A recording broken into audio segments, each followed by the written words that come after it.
আসসালামু আলাইকুম।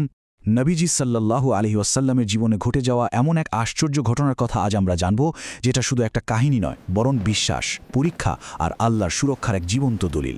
চিন্তা করে দেখুন, উম্মুল মুমিনিন হজরত আয়শা রাদিয়াল্লাহু তাআলা আনহা নিজেই ঘটনাটা বর্ণনা করছেন। তার এই একটা কথাই আমাদের সরাসরি সেই ঘটনার কেন্দ্রবিন্দুতে নিয়ে যায়। এক গভীর রহস্য, এক কঠিন পরীক্ষা, আর শেষ পর্যন্ত এক অবিশ্বাস্য ঐশী হস্তক্ষেপের কাহিনী। তো কি ঘটেছিল? মদিনায় তখন ইসলামের আলো ধীরে ধীরে ছড়িয়ে পড়ছে, কিন্তু ঠিক সেই সময়েই একটা অশুভ ছায়া নেমে আসে। নবী সাল্লাল্লাহু আলাইহি ওয়াসাল্লাম হঠাৎ করেই এক অদ্ভুত শারীরিক আর মানসিক কষ্টে ভুগতে শুরু করেন। এটা এতটাই গুরুত্বপূর্ণ ছিল যে তার প্রতিদিনের জীবনেও এর প্রভাব পড়ছিল, যা দেখে সাহাবারাও খুব চিন্তিত হয়ে পড়েন।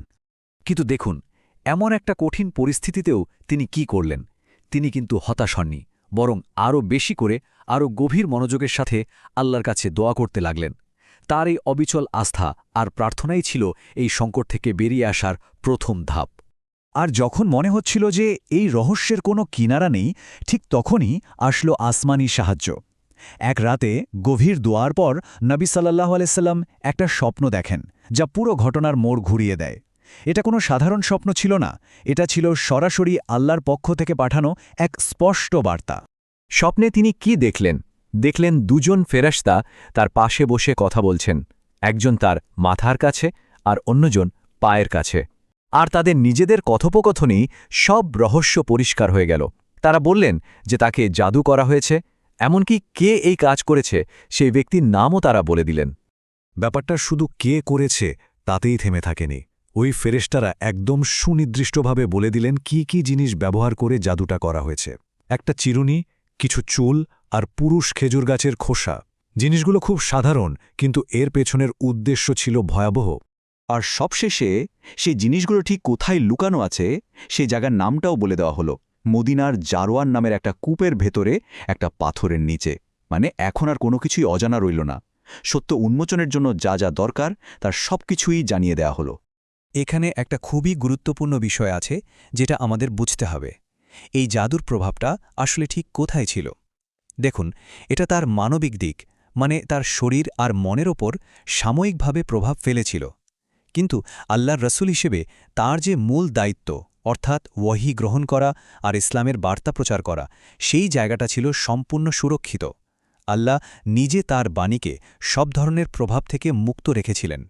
তো সমস্যাটা তো জানা গেল, এবার সমাধানের পালা, তাই না? আর এর সমাধানও কিন্তু কোনো সাধারণ কিছু ছিল না। সমাধান এলো সরাসরি আল্লাহর কাছ থেকে, কোরআনের আয়াত হিসেবে। স্বপ্নের নির্দেশনা পাওয়ার পর সাহাবারা আর দেরি করলেন না। তারা সাথে সাথে জারওয়ান কূপে গেলেন এবং সেখান থেকে সেই জিনিসগুলো খুঁজে বের করলেন। আর সেখানে কি পেলেন? 11টা গিট দেওয়া একটা সুতা। এই 11টা গিটই ছিল সেই জাদুর মূল কেন্দ্রবিন্দু। আর ঠিক ওই সময়েই এই 11টা গিটের সমাধান হিসেবে আল্লাহ নাজিল করলেন কোরআনের দুটো বিশেষ সূরা, সূরা আল ফালাক আর সূরা আন-নাস।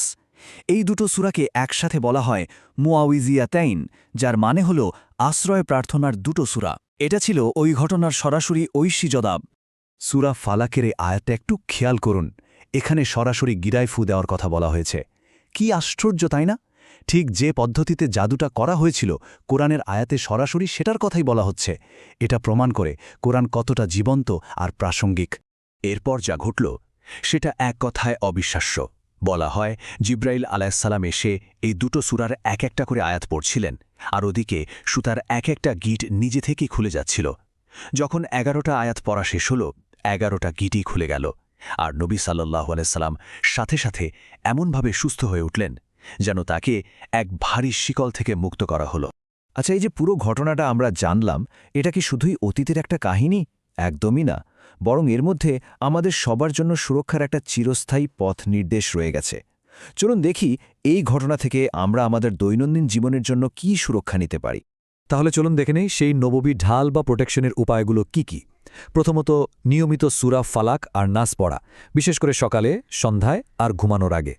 দ্বিতীয়ত, আয়াতুল কুরসিকে জীবনের অংশ বানিয়ে নেওয়া। আর তৃতীয়ত, রুকিয়া সারিয়া করা, মানে কোরআন আর হাদিসের মাধ্যমে আল্লাহর কাছে সুরক্ষা চাওয়া। এগুলোই হলো সেই ঐশী ঢাল। আর এটা হলো সেই শক্তিশালী দোয়া যা নবী সাল্লাল্লাহু আলাইহি ওয়াসাল্লাম নিজে সবসময় পড়তেন এবং আমাদেরও শিখিয়েছেন। যে কোনো রকম ক্ষতি বা অনিষ্ট থেকে বাঁচার জন্য এর চেয়ে সহজ কিন্তু শক্তিশালী উপায় আর কি হতে পারে? চলুন তাহলে এবার দেখি এই ঐতিহাসিক ঘটনা থেকে আজকের দিনে আমাদের জন্য কী ধরনের চিরস্থায়ী নির্দেশনা রয়ে গেছে যা আমরা সবসময় অনুসরণ করতে পারি।